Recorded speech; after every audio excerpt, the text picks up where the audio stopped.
Assalamualaikum warahmatullahi wabarakatuh. Halo sahabat cerita kehidupan. Apa kabar kalian semua?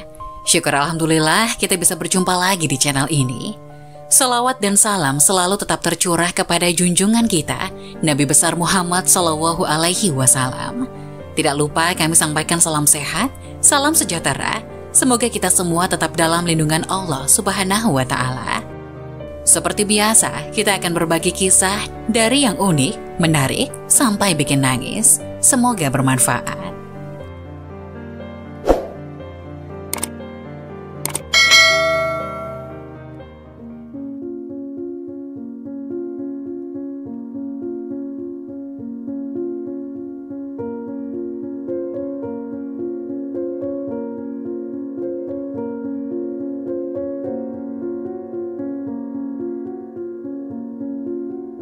Wajib tahu, inilah peringatan alam kubur bagi manusia yang masih hidup.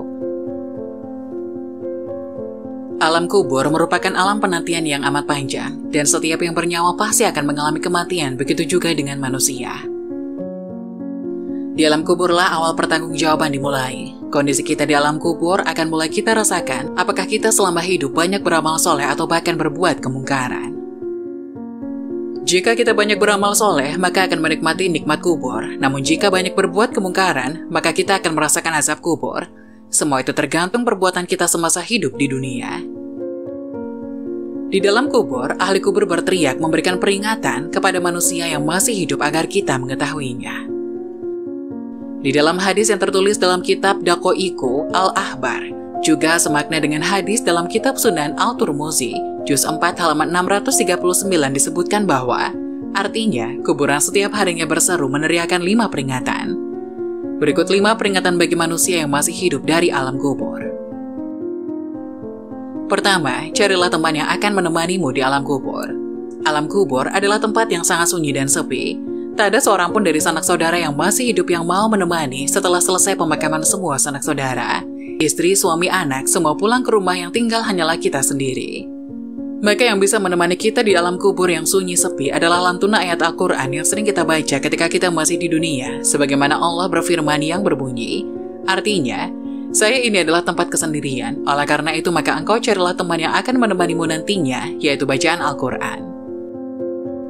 Maka dari itu, perbanyaklah membaca Al-Quran, karena sunyi sepinya alam kubur, hanya ayat Al-Quranlah yang nantinya akan menemani kita.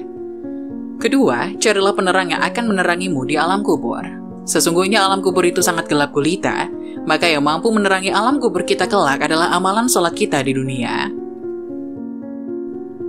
Sebagaimana dijelaskan dalam sebuah hadis yang artinya, aku adalah tempat yang sangat gelap, maka terangilah aku dengan sholat malam.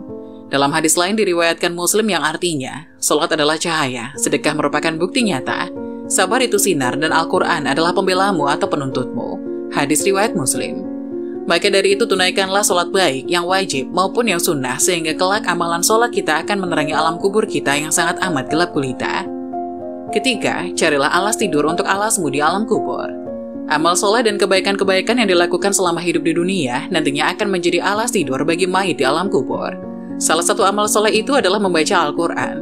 Saya ini adalah tempat yang dipenuhi oleh tanah, dikelilingi oleh tanah, maka bawalah alas tidurmu yakni amal sholat.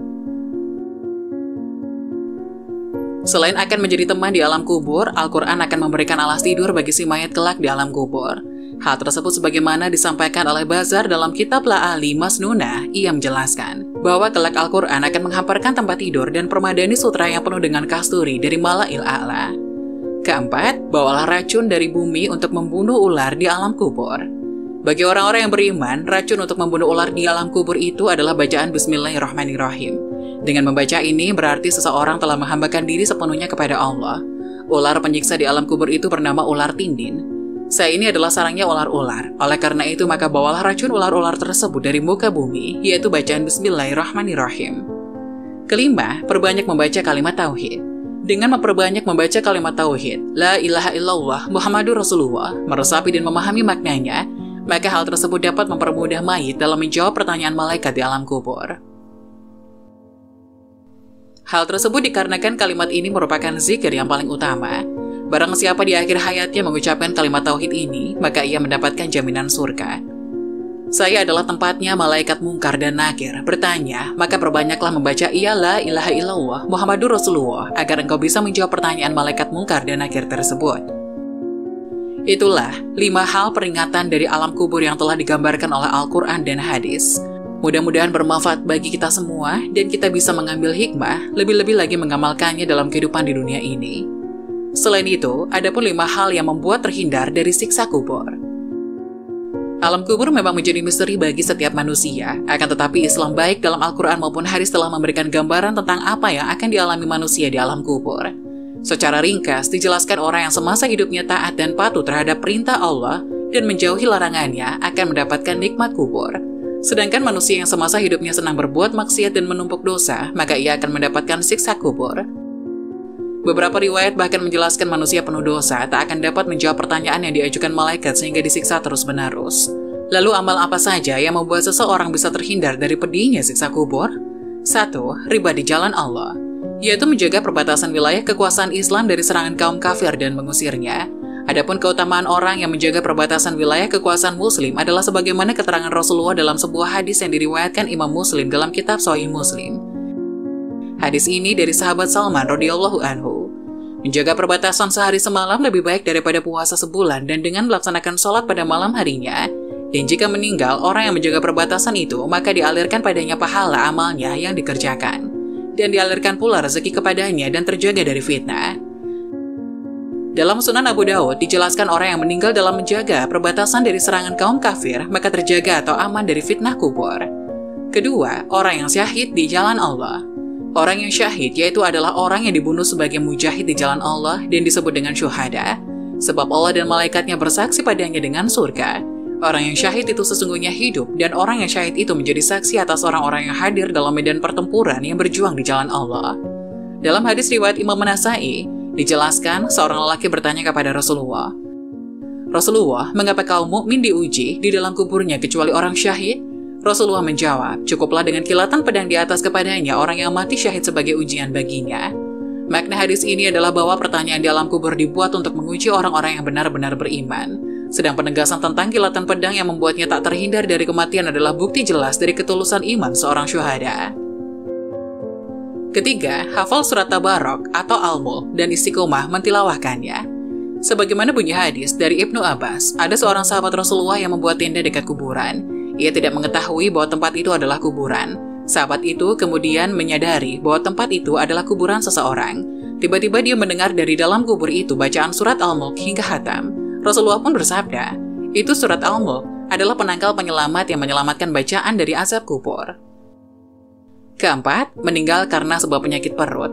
Dalam sebuah hadis menceritakan Sulaiman bin Sa'd, Rasulullah SAW bersabda, "Siapa yang meninggal karena sakit di perutnya, niscaya tidak akan diazab di dalam kuburnya." Hadis ini diriwayatkan At-Tirmizi. Hadis ini merupakan hadis gharib yang dimaksudkan meninggal karena mengalami sakit pada perut, sehingga terlepas dari siksa kubur adalah karena penyakit perut seperti kanker perut, kanker usus besar, mah, dan sebagainya. Kelima, meninggal pada malam Jumat dari hari Jumat. Dalam sebuah hadis yang diceritakan melalui riwayat Abdullah bin Umar radhiyallahu anhu, bahwa Rasulullah pernah bersabda, "Tidaklah seorang meninggal pada hari Jumat atau pada malam Jumat kecuali Allah menjaga dirinya itu dari fitnah kubur." Hadis ini diriwayatkan Ahmad dan Tirmizi, dan hadis ini menunjukkan bahwa meninggal pada hari Jumat maupun malam Jumat menjadi sebab seseorang terhindar dari siksa kubur. Itulah 5 hal yang membuat terhindar dari siksa kubur. Semoga penjelasan tadi dapat memberikan hikmah dan bermanfaat untuk penonton semuanya. Jangan lupa like, subscribe channel ini agar tidak ketinggalan info-info bermanfaat lainnya. Sekian dari kami, terima kasih. Wassalamualaikum warahmatullahi wabarakatuh.